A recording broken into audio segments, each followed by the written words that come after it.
ഓട്ടക്കാരി പെൺകുട്ടി മാത്രമായിരുന്ന പി.ടി. ഉഷ അന്തർദേശീയ പ്രശസ്തയാകാൻ അവസരമൊരുക്കിയത് ഡോക്ടർ എം.എസ്. വല്യത്താൻ നൽകിയ ഒരു സർട്ടിഫിക്കറ്റ് ആയിരുന്നു. അധികമാർക്കും അറിയില്ല ഈ കഥ.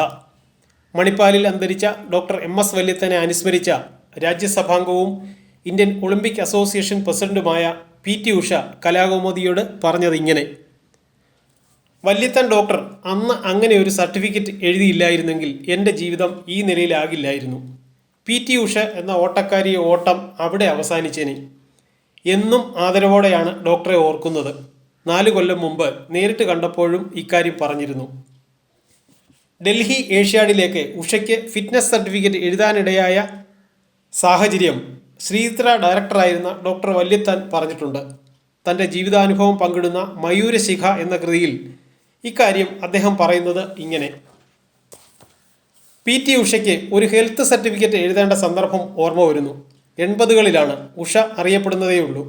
അന്ന് കേരളത്തിൻ്റെ കായിക മന്ത്രി എ.സി. ഷൺമുഖദാസാണ്. ഒരു ദിവസം രാവിലെ അദ്ദേഹം എന്നെ ഫോണിൽ വിളിച്ചു. പി.ടി. ഉഷ എന്നൊരു ഓട്ടക്കാരിയുണ്ട്. അവർക്ക് ഡൽഹിയിൽ മത്സരത്തിൽ പങ്കെടുക്കാൻ കാർഡിയോളജിസ്റ്റിൻ്റെ സർട്ടിഫിക്കറ്റ് വേണം. ഡൽഹി എയിംസിലെ പരിശോധനയിൽ ഉഷ അയോഗ്യയായിരുന്നു. എനിക്ക് മന്ത്രിയെ പരിചയമില്ലെങ്കിലും വിശദമായി തന്നെ അദ്ദേഹം എന്നോട് സംസാരിച്ചു.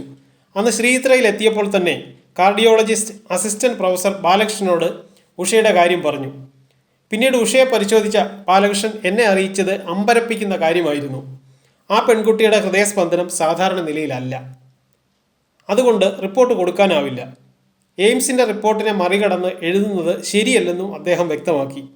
ഓട്ടത്തിനിടെ ഉഷ തളർന്നു വീണാൽ വലിയ പ്രശ്നമാകും. നമ്മുടെ നേരെയും അവർ വിരൽ ചൂണ്ടും. ഒന്നും മിണ്ടാതെ നാണം കുണുങ്ങിയായിരുന്നു അന്ന് ഉഷ. അതുകൊണ്ട് കോച്ച് നമ്പ്യാരോട് ചോദിച്ചു. അദ്ദേഹം പറഞ്ഞു, ഉഷയുടെ പ്രാക്ടീസിനെ പറ്റി വിശദമായി സംസാരിച്ചു. നമുക്ക് സങ്കല്പിക്കാനാകാത്ത ദൂരമാണ് നിത്യേന ഉഷ ഓടുന്നതെന്ന് നമ്പ്യാർ എന്നോട് പറഞ്ഞു. അത് കേട്ടപ്പോൾ സാമാന്യ യുക്തിക്ക് ഒരു കാര്യം ബോധ്യമായി. ECG റിപ്പോർട്ട് എന്തുതന്നെയായാലും ആരോഗ്യമുള്ള ഹൃദയമാണ് ഉഷയുടേത്. ഇല്ലെങ്കിൽ ഇങ്ങനെ പെർഫോം ചെയ്യില്ല. നോർമൽ ECG എന്ന് പറയുന്നത് സാധാരണ മനുഷ്യരുടേതാണ്. അത് ഉഷയെപ്പോലെ കായിക താരങ്ങളുടേതുമായി താരതമ്യം ചെയ്യേണ്ട കാര്യമില്ല, ചെയ്യാനുമാകില്ല. അക്കാര്യം പരിഗണിക്കേണ്ടതാണെന്ന് ഞാൻ ഉറപ്പിച്ചു.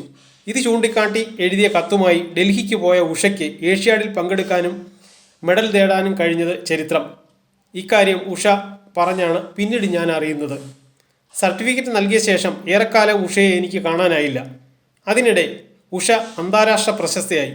പിന്നീട് ഒരിക്കൽ തിരുവനന്തപുരം കവടിയാർ കൊട്ടാരത്തിൽ നടന്ന ഒരു ചടങ്ങിനിടെ ഉഷയെ കണ്ടു.